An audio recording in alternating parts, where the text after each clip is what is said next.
Everybody wants to know the secret.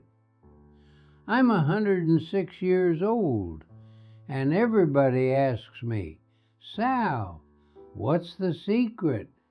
How do you live so long? How are you so happy?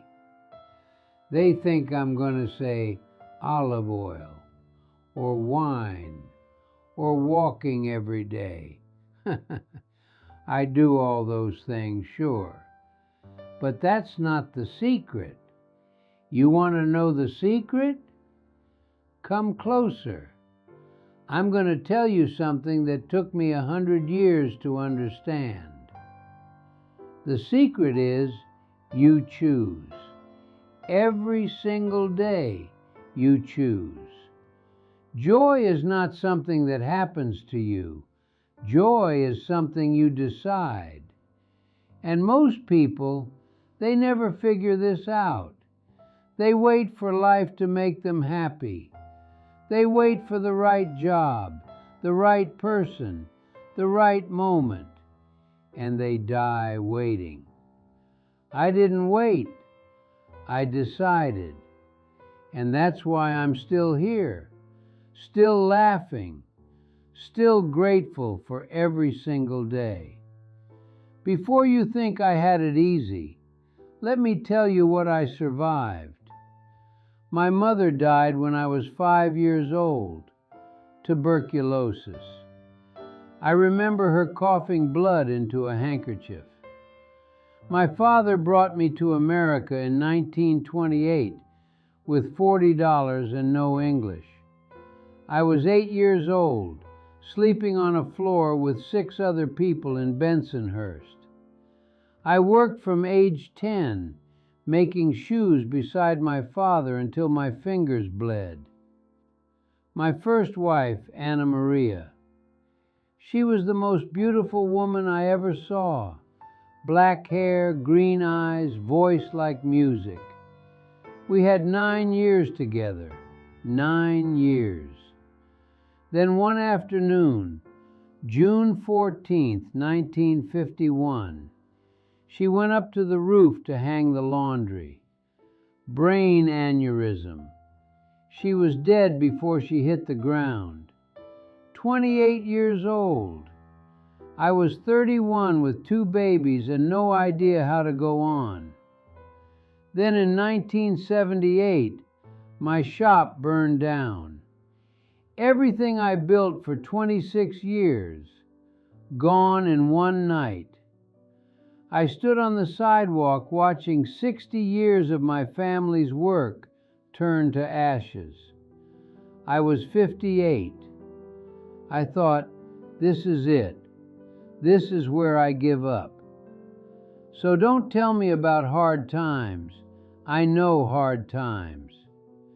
But here's what I also know. Hard times don't have to make you hard. And that's the first lesson. Write it down. Hard times don't have to make you hard. You get to choose what they make you. After Anna Maria died, I had a choice. I could be angry at God, at life, at everything. And believe me, I was angry. For about 6 months, I was the angriest man in Brooklyn.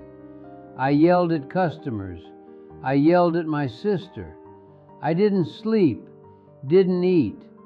My children were scared of me. Then one night, my daughter Lucia, she was maybe 5 years old, she came to me crying.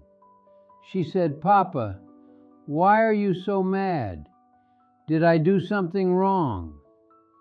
And I looked at this little girl, this beautiful little girl who lost her mother, and she thought it was her fault that I was angry.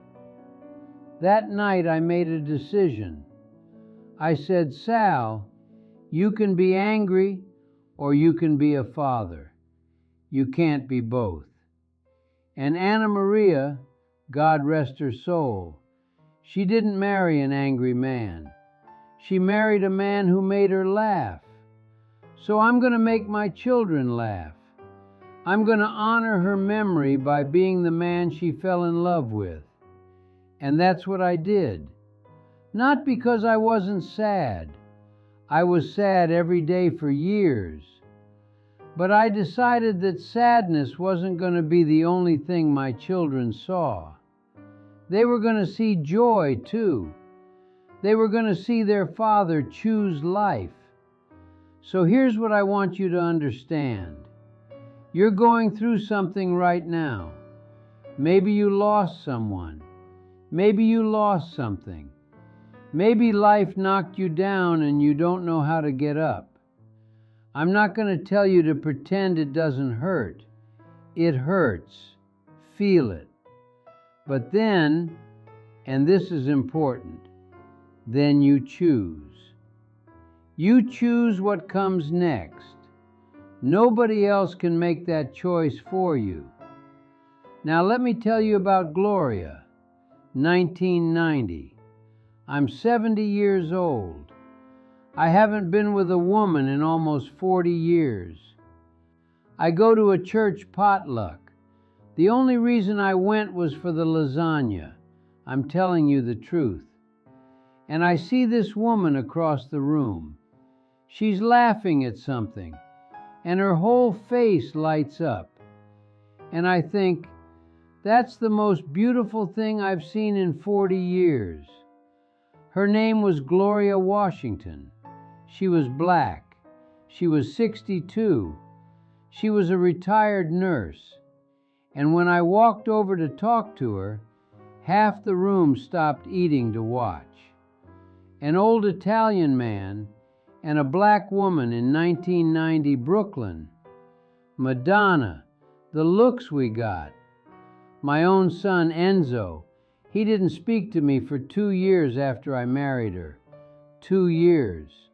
He said I was disgracing his mother's memory. He said the neighborhood was talking. You know what I told him? I said, Enzo, I love you, but I spent 40 years alone. I'm 70 years old. I found someone who makes me laugh. If the neighborhood doesn't like it, the neighborhood can go to hell. That's lesson number 2. Write it down. Stop caring what people think. At some point, and I hope it comes before you're 70, you realize that other people's opinions can't hurt you. Only you can hurt you by believing them. Gloria and me, we had 33 years. 33 beautiful years. She died last January in her sleep, 95 years old. I held her hand all night. I miss her every single day. But you know what? She would be so angry at me if I stopped laughing. She'd say, Sal, don't you dare sit around feeling sorry for yourself. We had 33 years. That's more than most people get. And she's right. So I keep laughing for her. You want to know what makes me happy now? I'll tell you. Coffee in the morning, the light coming through the window. My great-granddaughter Sophia, she's 7. She calls me every Sunday. The taste of good bread, the sound of Italian music, a warm bed, a stranger who smiles at me on the street. That's it. That's the whole list. I don't need a yacht. I don't need a mansion. I don't need anything I don't already have. And here's the secret inside the secret. I could have been this happy at 30, at 40, at 50, but I was too busy chasing things that didn't matter. I was too busy worrying, too busy being afraid. Lesson number 3, and this is the most important one. Happiness is not at the end of something. It's not waiting for you when you get the job, the house, the money, the whatever. Happiness is right here, right now, in the things you already have. But you have to open your eyes to see it. Most people walk right past it every single day. So tonight, when you're done watching this video, I want you to do something. Sit down, look around. Find 3 things you're grateful for. Not big things, small things. The way your dog looks at you, the sound of your kids laughing, the fact that you can breathe without thinking about it. Start there. Gratitude is like a muscle. You have to exercise it every day. And if you do, I promise you, your life will change. I'm 106 years old. I lost my mother at 5. I lost my first wife at 31. I lost my shop at 58. I lost Gloria last year. I should be the saddest man in the world, but I'm not. Because every morning I wake up, I say, Grazie, God. Thank you for one more day. What are we going to do with it? That's the secret. That's the whole secret. You choose joy. Every single day you choose it. Not because life is easy, life is hard. Not because nothing bad happens. Bad things happen all the time. You choose joy because the alternative is misery, and misery is a waste of whatever time you have left. My mother used to say, and I remember this even though I was only 5, she used to say, Salvatore, la vita è bella se la guardi bene. Life is beautiful if you look at it right. I didn't understand when I was 5. I didn't understand when I was 30 or 50 or even 70. But now, at 106, I finally understand. Life is beautiful. Not perfect, beautiful. With all the pain, all the loss, all the hard times, beautiful. And you only get one. So stop waiting to be happy. Stop waiting for everything to be okay. Choose joy now, today, while you're still here to choose it. That's the secret. Now go live.